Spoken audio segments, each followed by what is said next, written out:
प्रेम से बोलिए जय श्री राम। प्यारे भक्तों, आज मंगलवार के दिन आप सभी श्रवण करेंगे मंगलवार व्रत की पौराणिक कथा। हे भक्तों, मर्यादा पुरुषोत्तम भगवान श्री राम के परम भक्त श्री हनुमान जी के बारे में तो सभी जानते हैं। ये भी जानते हैं कि दशरथ नंदन राम हनुमान के हृदय में बसते हैं। लेकिन क्या आपको यह पता है कि एक बार पवन सुत हनुमान राम जी से ही लड़ने पहुंच गए? हो सकता है भक्तों, ये कथा श्रवण करके आपको हैरानी होगी, लेकिन यह सत्य है और इस घटना का जिक्र श्री राम कथा में सुनने और पढ़ने को मिलता है। लेकिन इससे भी ज्यादा हैरान करने वाली बात यह है कि पवन सुत जब श्री राम से लड़ने के लिए तैयार हुए तो उन्होंने सौगंध भी मर्यादा पुरुष उत्तम की ही ली। तो आइए जानते हैं कि ऐसा क्या हुआ था कि श्री राम के परम भक्त पवन सुत को उनसे युद्ध करना पड़ा। कथा मिलती है कि एक बार सेमरू पर्वत पर सभी संतों की सभा का आयोजन हुआ। केवर्त देश के राज संकुत भी उसी सभा में सभी संतों का आशीर्वाद लेने जा रहे थे। रास्ते में उन्हें देव ऋषि नारद मिले। राजा सुकंद ने उन्हें प्रणाम किया। इस पर श्री नारद जी ने उन्हें आशीर्वाद देकर यात्रा का प्रयोजन पूछा। राजा सुकंद ने उन्हें संत सभा के आयोजन की बात बताई। इस पर नारद मुनि ने कहा, अच्छा है, संतों की सभा में जरूर जाना चाहिए। ऐसा कहकर सुकंद को जाने का आदेश दिया। सुकंद जैसे ही सभा में जाने के लिए प्रस्थान करने लगे, तैसे ही नारद जी ने उन्हें आवाज दी। इसके बाद कहा कि जिस सभा में जा रहे हो उसमें सभी को प्रणाम करना, लेकिन ऋषि विश्वामित्र का अभिवादन बिल्कुल भी मत करना। इस पर सुकंद ने पूछा कि यह तो उचित नहीं है। तब श्री नारद जी ने कहा कि तुम भी राजा हो, वो भी पहले राजा ही थे, अब संत हो गए हैं, मत करना प्रणाम। राजा सुकंद ने किया भी ठीक वैसा ही। सभा के समाप्त होते ही विश्वामित्र जी श्री राम से मिलने पहुंचे। वहां पहुंचकर उन्होंने बताया कि उनका अपमान हुआ। वह इसे भूल भी जाते, लेकिन यह तो संत परंपरा का अपमान है। राम जी ने पूछा, गुरुजी क्या हुआ? तब विश्वामित्र जी ने कहा कि मेरा अपमान हुआ है। राम जी ने पूछा, किसने किया है? तब विश्वामित्र जी ने पूछा कि जानकर करोगे भी क्या? इस पर श्री राम जी ने कहा कि गुरुजी, आपके चरणों का सौगंध लेकर प्रतिज्ञा करता हूँ, जो सिर आपके चरणों में नहीं झुका है उसे काट दिया जाएगा। कल सुबह में उसका वध करूंगा। श्री राम की इस सौगंध का जैसे ही राजा सुकंद को पता चला, वह नारद मुनि को ढूंढने लगे। काफी देर तक वह परेशान रहे, लेकिन नारद मुनि उन्हें मिल ही नहीं रहे थे। व्याकुल होकर जब वह रोने लगे, तब नारद जी प्रकट हुए। सुकंद ने हाथ जोड़कर उन्हें सारी बात कह सुनाई, साथ ही प्राण दान की विनती की। इस पर नारद जी ने उन्हें माता अंजनी की शरण में जाने की सलाह दी। ये भी कहा कि अगर उन्होंने तुम्हें बचाने का वचन दे दिया तो तुम जरूर बच जाओगे, लेकिन यह भी कहा कि वह किसी को यह नहीं बताएंगे कि नारद जी ने उन्हें यह सलाह दी है। राजा सुकंद के रोने की आवाज सुनकर माता अंजनी बाहर पहुंची। तब उन्होंने कहा कि माता, मुझे बचा ले, अन्यथा विश्वामित्र जी मुझे मार डालेंगे। इस पर माता अंजनी ने सुकंद को उसके प्राण बचाने का वचन दिया। उन्होंने कहा कि तुम शरण में हो, तुम्हें कोई नहीं मार सकता। इसके बाद राजा सुकंद को विश्राम करने के लिए कहा। शाम ढले जब हनुमान जी माता अंजनी के पास पहुंचे तो उन्होंने सारी बात बताई, लेकिन सुकंद को बुलाने से पहले पवन सुत से सौगंध लेने को कहा। तब श्री हनुमान जी ने कहा कि वह श्री राम के चरणों की सौगंध लेते हैं कि वह सुकंद के प्राणों की रक्षा करेंगे। तब माता अंजनी ने राजा को बुलाया। हनुमान जी ने पूछा, कौन तुम्हें मारना चाहता है? तब सुकंद ने बताया कि श्री राम उन्हें मार डालेंगे। इतना सुनते ही माता अंजनी हैरान रह गई। उन्होंने कहा कि तुमने तो विश्वामित्र जी का नाम लिया था। तब राजा ने कहा कि नहीं, वो तो मरवा डालना चाहते हैं, लेकिन मारेंगे तो राम ही। हनुमान जी ने राजा सुकंद को उनकी राजधानी में छोड़ा और श्री राम के दरबार में पहुंचे। वहां पहुंचकर उन्होंने राम जी से पूछा कि वह कहाँ जा रहे हैं। तब मर्यादा पुरुषोत्तम ने बताया कि वह राजा सुकंद का वध करने जा रहे हैं। तब हनुमान जी ने कहा, प्रभु उसे मत मारिए। राम जी ने कहा कि वह तो अपने गुरु की सौगंध ले चुके हैं, अब पीछे नहीं हट सकते। हनुमान जी ने कहा, प्रभु मैंने उसके प्राणों की रक्षा के लिए अपने इष्ट देव यानी कि आपकी सौगंध ली है। तब राम जी कहते हैं, ठीक है, तुम अपना वचन निभाओ, मैं तो उसे मारूंगा। हनुमान जी राजा सुकंद को लेकर पर्वत पर पहुंचे और राम नाम का कीर्तन करने लगे। उधर राम जी राजा सुकंद को मारने के लिए उनकी राजधानी पहुंचे, लेकिन वह नहीं मिले।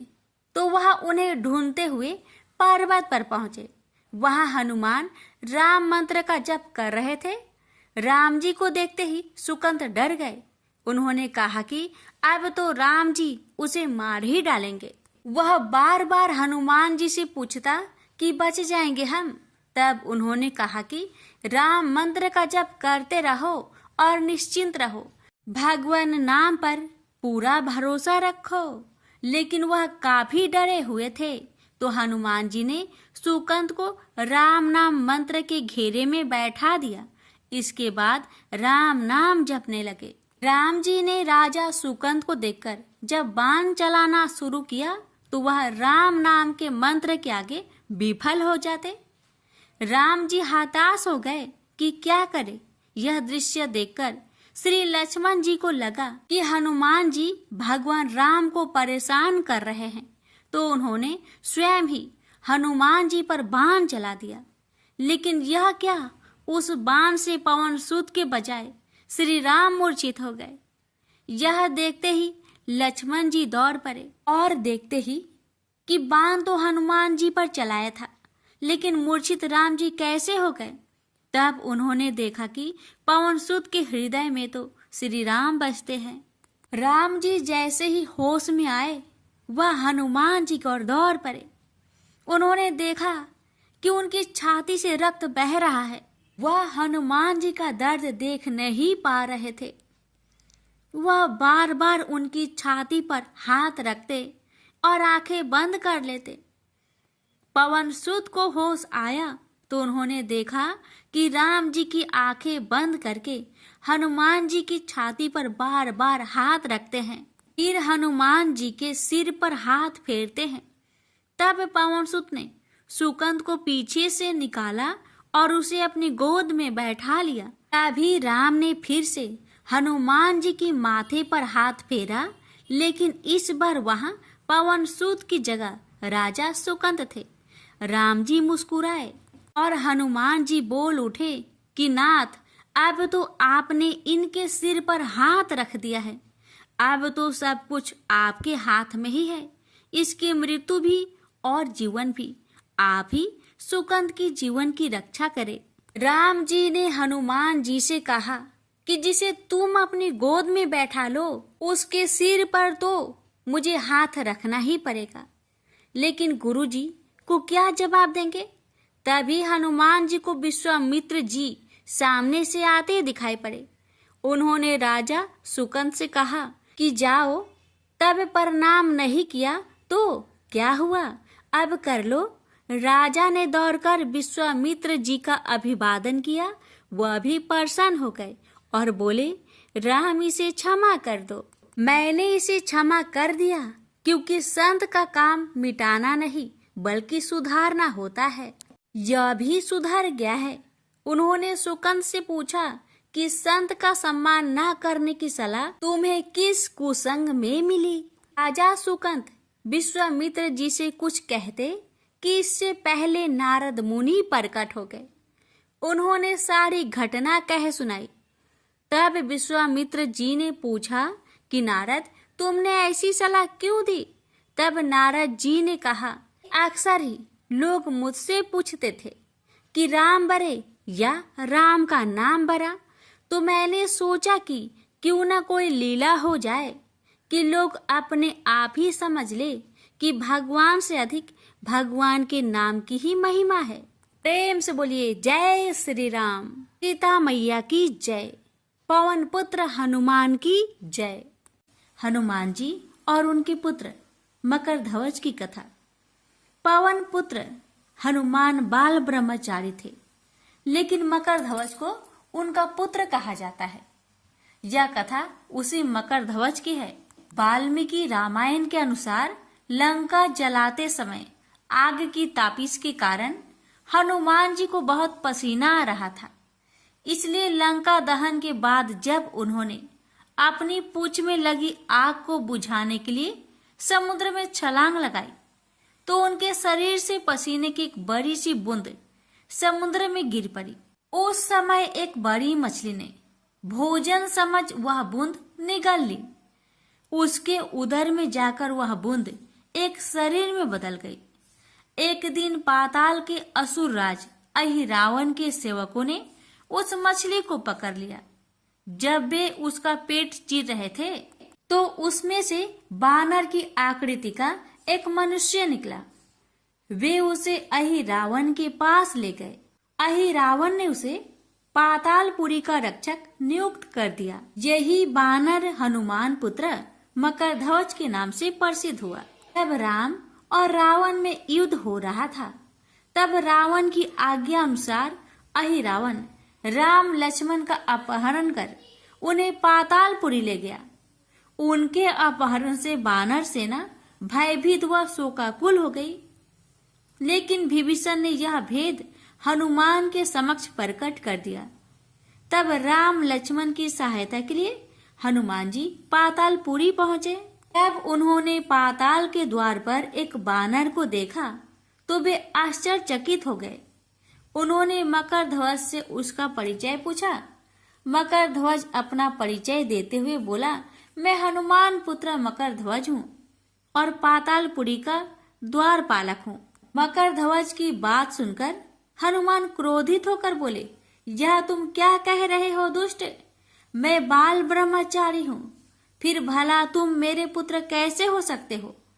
हनुमान का परिचय पाते ही मकरध्वज उनके चरणों में गिर गया और उन्हें प्रणाम कर अपनी उत्पत्ति की कथा सुनाई।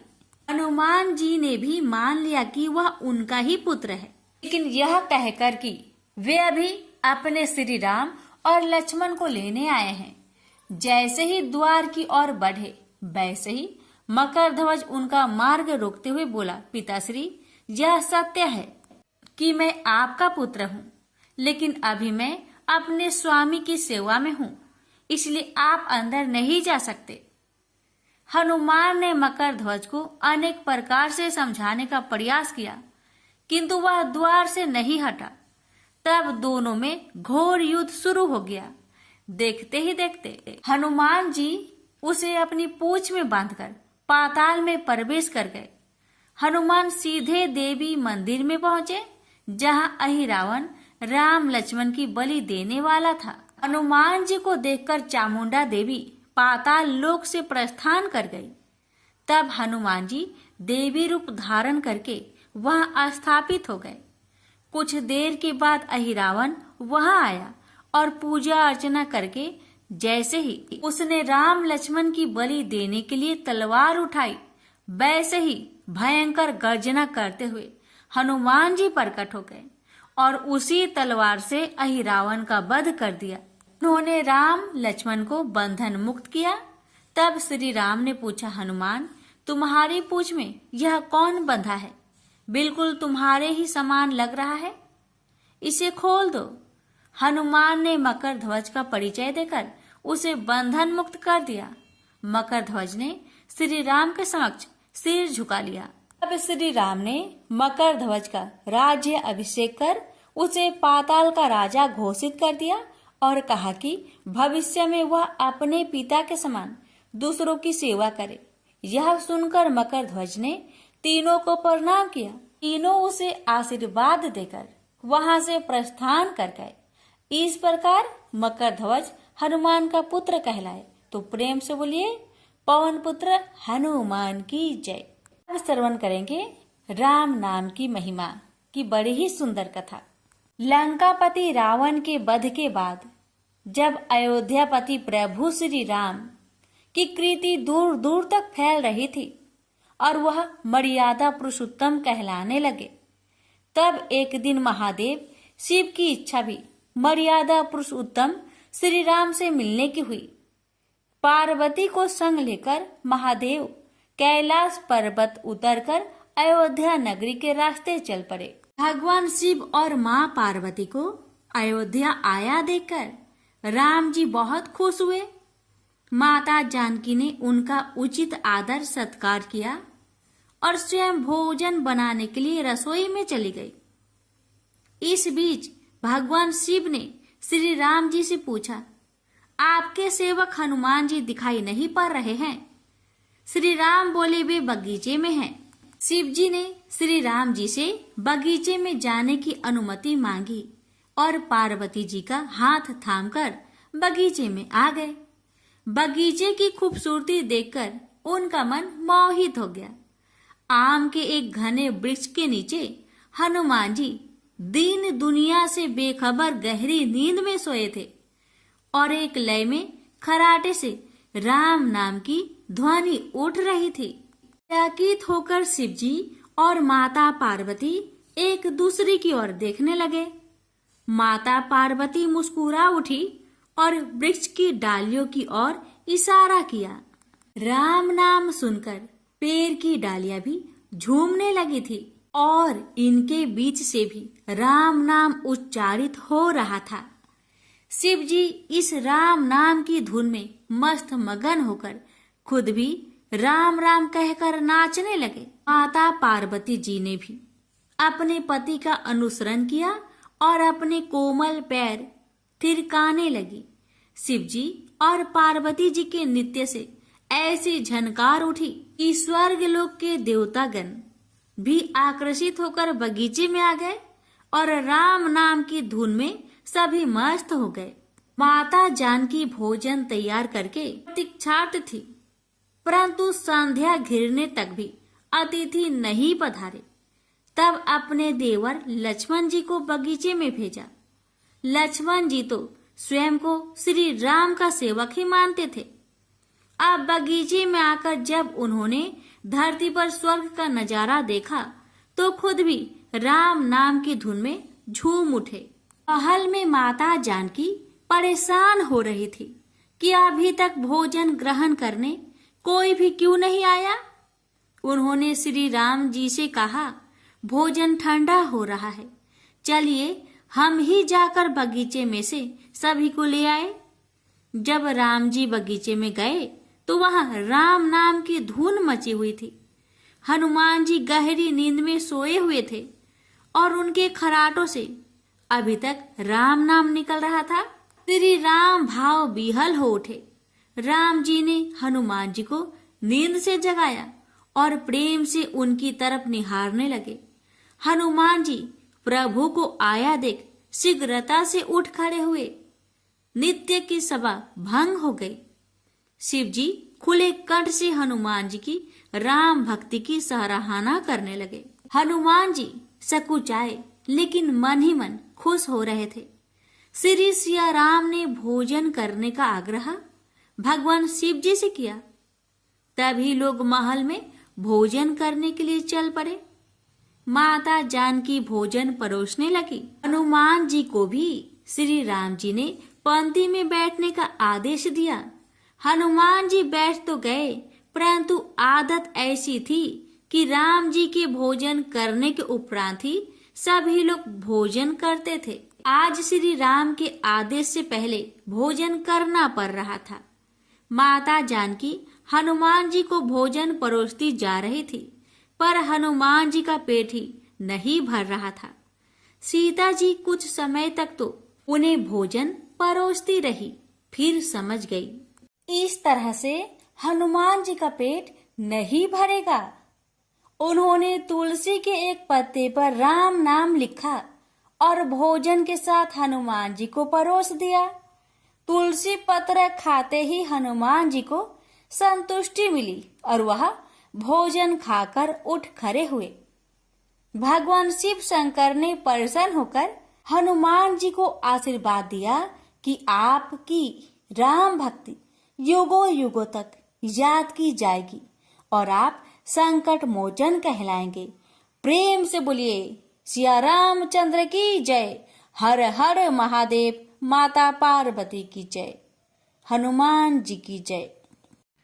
व्यास जी ने कहा, एक बार नैमिषारण्य तीर्थ में 80,000 मुनि एकत्र होकर पुराणों के ज्ञाता श्री सूत जी से पूछने लगे, हे महामुने, आपने हमें अनेक पुराणों की कथाएं सुनाई हैं। आप कृपा करके हमें ऐसा व्रत और कथा बताइए जिसके करने से संतान की प्राप्ति हो तथा मनुष्य को रोग शोक अग्नि सर्व दुख आदि का भय दूर हो, क्योंकि कलयुग में सभी जीवों की आयु बहुत कम है। फिर इस पर उन्हें रोग चिंता के कष्ट लगे रहेंगे तो फिर वह श्री हरि के चरणों में अपना ध्यान कैसे लगा सकेंगे। श्री सूत जी बोले, हे मुनियों, आपने लोक कल्याण के लिए बहुत ही उत्तम बात पूछी है। एक बार युधिष्ठिर ने भगवान श्री कृष्ण से लोक कल्याण के लिए यही प्रश्न किया था। भगवान श्री कृष्ण और युधिष्ठिर का संवाद तुम्हारे सामने कहता हूँ, ध्यान देकर सुनो। एक समय पांडवों की सभा में श्री कृष्ण जी बैठे हुए थे।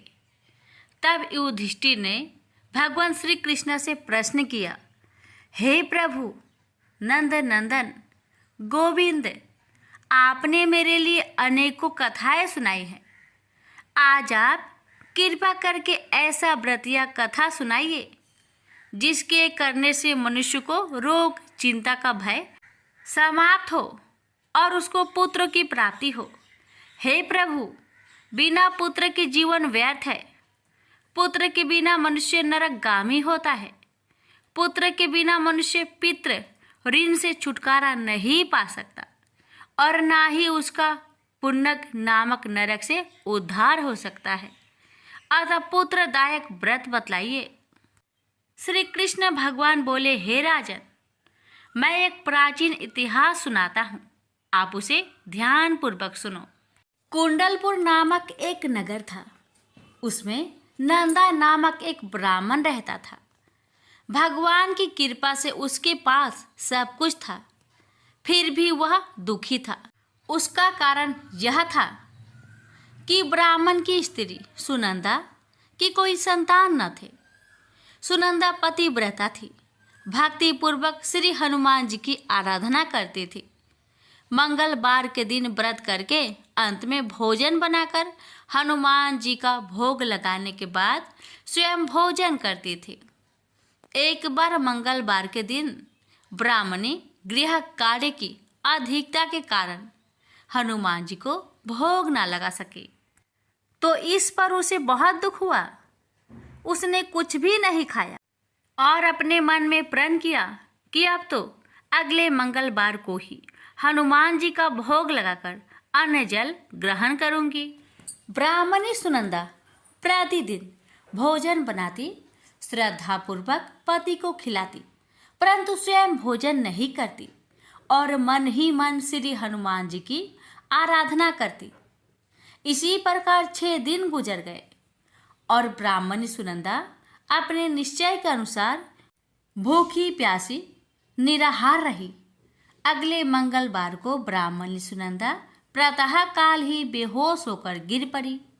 ब्राह्मणी सुनंदा की इस असीम भक्ति के प्रभाव से श्री हनुमान जी बहुत प्रसन्न हुए और प्रकट होकर बोले, सुनंदा, मैं तेरी भक्ति से बहुत प्रसन्न हूँ, तू उठ और वर मांग। सुनंदा अपने आराध्य देव श्री हनुमान जी को देखकर आनंद की अधिकता से विह्वल हो श्री हनुमान जी के चरणों में गिरकर बोली, हे प्रभु, मेरे कोई संतान नहीं है, कृपा करके मुझे संतान प्राप्ति का आशीर्वाद दे, आपकी अति कृपा होगी। श्री महावीर जी बोले, तेरी इच्छा पूर्ण होगी, तेरे एक कन्या पैदा होगी, उसके अष्टांग प्रतिदिन सोना दिया करेंगे। इस प्रकार कहकर श्री महावीर जी अंतर्ध्यान हो गए। ब्राह्मणी सुनंदा बहुत हर्षित हुई और सभी समाचार अपने पति से कहा। ब्राह्मण देव कन्या का वरदान सुनकर कुछ दुखी हुआ, परंतु सोना मिलने की बात सुनी तो बहुत प्रसन्न हुआ। विचार किया कि ऐसी कन्या के साथ मेरी निर्धनता भी समाप्त हो जाएगी। श्री हनुमान जी की कृपा से वह ब्राह्मणी गर्भवती हुई और 10वें महीने में उसे बहुत ही सुंदर पुत्री प्राप्त हुई। यह बच्ची अपने पिता के घर में ठीक उसी तरह बढ़ने लगी जिस प्रकार शुक्ला पक्ष की चंद्रमा बढ़ता है। 10वें दिन ब्राह्मण ने उस बालिका का नामकरण संस्कार कराया। उसके कुल पुरोहित ने उस बालिका का नाम रत्नावली रखा, क्योंकि यह कन्या सोना प्रदान किया करती थी। इस कन्या ने पूर्व जन्म में बड़े ही विधान से मंगल देव का व्रत किया था। रत्नावली का अष्टांग बहुत सा सोना देता था। उस सोने से नंदा ब्राह्मण बहुत ही धनवान हो गया। अब ब्राह्मणी भी बहुत अभिमानी करने लगी। समय बीतता रहा। अब रत्नावली 10 वर्ष की हो चुकी। एक दिन जब नंदा ब्राह्मण प्रसन्नचित्त था, तब सुनंदा ने अपने पति से कहा, मेरी पुत्री रत्नावली विवाह की योग हो गई है, अतः आप कोई सुंदर तथा योग वर देकर इसका विवाह कर दे। यह सुन ब्राह्मण बोला, अभी तो रत्नावली बहुत छोटी है। तब ब्राह्मणी बोली, शास्त्रों की आज्ञा है कि कन्या 8वें वर्ष में गौरी, 9 वर्ष में रोहिणी, 10वें वर्ष में कन्या, इसके पश्चात रजवाला हो जाती है। गौरी के दान से पाताल लोक की प्राप्ति होती है, रोहिणी के दान से वैकुंठ लोक की प्राप्ति होती है, कन्या के दान से इंद्रलोक में सुखों की प्राप्ति होती है। अगर हे पतिदेव रजवाला का दान किया जाता है तो घोर नरक की प्राप्ति होती है। इस पर ब्राह्मण बोला, अभी तो रत्नावली मात्र 10 ही वर्ष की है और मैंने तो 16-16 साल की कन्याओं का विवाह कराए हैं, अभी जल्दी क्या है। तब ब्राह्मणी सुनंदा बोली, आपको तो लोभ अधिक हो गया है। शास्त्रों में कहा गया है कि माता पिता और बड़ा भाई रजवाला कन्या को देखते हैं तो वह अवश्य नरकगामी होते हैं। तब ब्राह्मण बोला, अच्छी बात है, कल मैं अवश्य ही योग वर की तलाश में अपना दूत भेजूंगा। दूसरे दिन ब्राह्मण ने अपने दूत को बुलाया और आज्ञा दी कि जैसी सुंदर मेरी कन्या है वैसा ही सुंदर वर उसके लिए तलाश करो। दूत अपने स्वामी की आज्ञा पाकर निकल पड़ा। पंपई नगर में उसने एक सुंदर लड़के को देखा। यह बालक एक ब्राह्मण परिवार का बहुत गुणवान पुत्र था।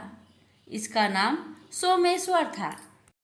दूत ने इस सुंदर व गुणवान ब्राह्मण पुत्र के बारे में अपने स्वामी को पूर्ण विवरण दिया। ब्राह्मण नंदा को भी सोमेश्वर अच्छा लगा और फिर शुभ मुहूर्त में विधि पूर्वक कन्यादान करके ब्राह्मण ब्राह्मणी संतुष्ट हुए। परंतु ब्राह्मण के मन तो लोभ समाया हुआ था। उसने कन्यादान तो कर दिया था, पर वह बहुत खिन्न भी था। उसने विचार किया कि रत्नावली तो अब चली जाएगी और मुझे इससे जो सोना मिलता था वह अब मिलेगा नहीं। मेरे पास जो धन था कुछ तो इसके विवाह में खर्च हो गया। और जो शेष बचा है वह भी कुछ दिनों के पश्चात समाप्त हो जाएगा। मैंने तो इसका विवाह करके बहुत बड़ी भूल कर दी है। अब कोई ऐसा उपाय हो कि रत्नावली मेरे घर में ही बनी रहे, अपनी ससुराल ना जावे। लोभ रूपी राक्षस ब्राह्मण के मस्तिष्क पर छाता जा रहा था। रात भर अपनी सैया पर बेचैनी से करवटें बदलते बदलते उसने एक बहुत ही क्रूर निर्णय लिया। उसने विचार किया कि जब रत्नावली को लेकर उसका पति सोमेश्वर अपने घर के लिए जाएगा तो वह मार्ग में छिपकर सोमेश्वर का वध कर देगा और अपनी लड़की को अपने घर ले आएगा, जिससे नियमित रूप से उसे सोना भी मिलता रहेगा और समाज का कोई मनुष्य उसे दोष भी नहीं दे सकेगा। प्रातःकाल हुआ तो नंदा और सुनंदा ने अपने जामाई तथा लड़की को बहुत सारा धन देकर विदा किया। सोमेश्वर अपनी पत्नी रत्नावली को लेकर ससुराल से अपने घर की तरफ चल दिया। ब्राह्मण नंदा महालोभ के वशीभूत हो अपने मति खो चुका था। पाप पुण्य को उसे विचार न रहा था। अपने भयानक व क्रूर निर्णय को कार्य रूप देने के लिए उसने अपने दूत को मार्ग में अपने जामाई का वध करने के लिए भेज दिया था, ताकि रत्नावली से प्राप्त होने वाला सोना उसे हमेशा मिलता रहे और वो कभी निर्धन ना हो। ब्राह्मण के दूत ने अपने स्वामी की आज्ञा का पालन करते हुए उसके जमाई सोमेश्वर का मार्ग में ही वध कर दिया। समाचार प्राप्त कर ब्राह्मण नंदा मार्ग में पहुंचा और रुदन करते अपनी पुत्री रत्नावली से बोला, हे पुत्री, मार्ग में लुटेरों ने तेरे पति का वध कर दिया है। भगवान की इच्छा के आगे किसी का कोई बस नहीं चलता है। अब तू घर चल, वहां पर ही रहकर शेष जीवन व्यतीत करना। जो भाग्य में लिखा है वही होगा। अपने पति की अकाल मृत्यु से रत्नावली बहुत दुखी हुई। करुण क्रंदन व रुदन करते हुए अपने पिता से बोली, हे पिताजी, इस संसार में जिस स्त्री का पति नहीं है उसका जीना व्यर्थ है। मैं अपने पति के साथ ही अपने शरीर को जला दूंगी और सती होकर अपने इस जन्म को माता पिता के नाम को तथा सास ससुर के यश को सार्थक करूंगी। ब्राह्मण नंदा अपनी पुत्री रत्नावली के वचनों को सुनकर बहुत दुखी हुआ। विचार करने लगा, मैंने व्यर्थ ही जामाई वध का पाप अपने सिर लिया। रत्नावली तो उसके पीछे अपने प्राण तक देने को तैयार हो। मेरा तो दोनों तरफ से मरण हो गया। धन तो अब मिलेगा नहीं। जामाई वध के पाप के फलस्वरूप यम यातना भी भुगतनी पड़ेगी। यह सोचकर वह बहुत खिन्न हुआ। सोमेश्वर की चिता बनाई गई। रत्नावली सती होने की इच्छा से अपने पति का सिर अपनी गोद में रखकर चिता में बैठ गई। जैसे ही सोमेश्वर की चिता को अग्नि लगाई गई, वैसे ही प्रसन्न हो मंगलदेव वहां प्रकट हुए और बोले, हे रत्नावली, मैं तेरी पति भक्ति से बहुत प्रसन्न हूँ, तू वर मांग। रत्नावली ने अपने पति का जीवन दान मांगा। तब मंगलदेव बोले, रत्नावली, तेरा पति अजर अमर है, यह महाविद्वान भी होगा और इसके अतिरिक्त तेरी जो इच्छा हो वर मांग।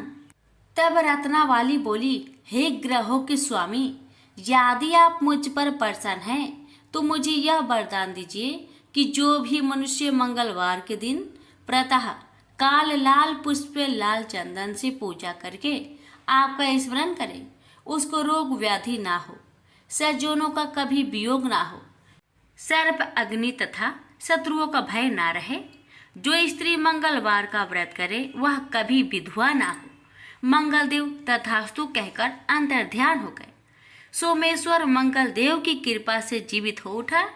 रत्नावली अपने पति को पुनः प्राप्त कर बहुत प्रसन्न हुई और मंगलदेव का व्रत प्रत्येक मंगलवार को करके व्रतराज और मंगलदेव की कृपा से इस लोक में सुख ऐश्वर्य को भोगते हुए अंत में अपने पति के साथ स्वर्गलोक को गई।